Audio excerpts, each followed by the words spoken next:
Hey, what's up, fellas? How you doing, man? Antonelli here.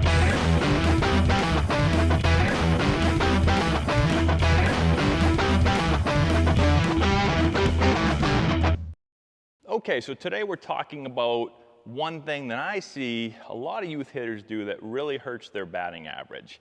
And it has to do with the way that they get loaded. Their weight is really on their toes. So it's on the front of their feet.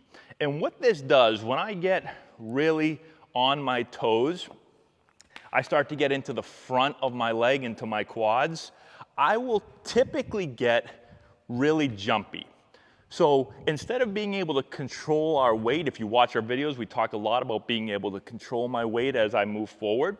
Instead of being able to control your weight, because you get into the front of your feet, onto your toes, you get pushy, you get jumpy.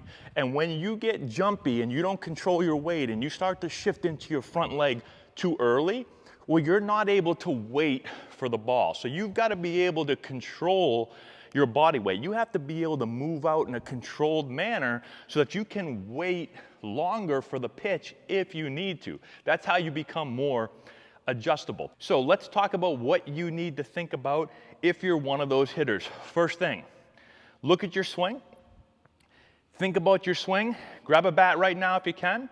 Go through your load and feel where your weight is. Is your weight forward on the front part of your foot toward your toes? Is it out here when you get ready? Does your back heel start to pick up off the ground early? When you get loaded and you're about to move out, does that heel start to pick up too early? If it picks up too early, your weight's in your toes too much. So what we want to feel is our whole foot staying down, connected into the ground. We should feel the weight in our whole foot. I talk a lot about screwing your back foot into the ground. So when I'm watching hitters hit and they get loaded and coiled, they make this move right here, I shouldn't see the heel pick up early. I should see the whole foot in the ground. I want to feel that weight. If you think about a triangle, you think about these 2 points on your foot right here, and then in the middle part of your heel. You should feel the weight through that entire part of your foot. All right, so in the ground, really, really key. Every drill that we do, whether we're doing a coil drill, full coil drill, a half coil drill, a hover drill, whatever drill it is, we're always focusing on that back foot and keeping the back foot connected down into the ground.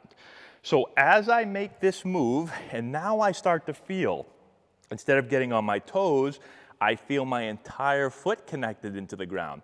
Now when I pick this foot up and start to move out, I can control my weight. I can stay around this back leg longer instead of pushing out. So a really simple drill that we can use for this is just the Babe Ruth drill. You're just gonna put your feet really, really close together.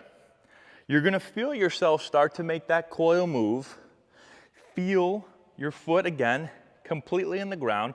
Keep your heel into the ground as long as you can as you stride out. Having your feet close together, so we're talking a couple inches apart. Again, this isn't your normal stance, but we're just exaggerating now, being able to coil, get into the ground, control my weight, and because my feet start closer together, I have to take a bigger stride. By taking a bigger stride, it's gonna force me to exaggerate that control of my weight moving out. So I'll show one poor one here. I'll get into my toes on this one. No control, heel lifts up early. Now I'll show one where I keep my entire foot in the ground. My heel is gonna stay down all the way through my stride. It's not until I initiate my swing that my heel is gonna then get peeled up off of the ground. So I have my feet close together. I'm gonna coil, I'm gonna feel that full pressure of my foot in the ground, screw it into the ground, control it as I move out, and then I swing. So I'm controlling as I move out. I'm not pushing out. Hopefully that helps you out. Let me know if you have any questions in the comment section below. Subscribe to the channel, hit the notification bell, give it a thumbs up, all that good stuff, and we'll talk to you later.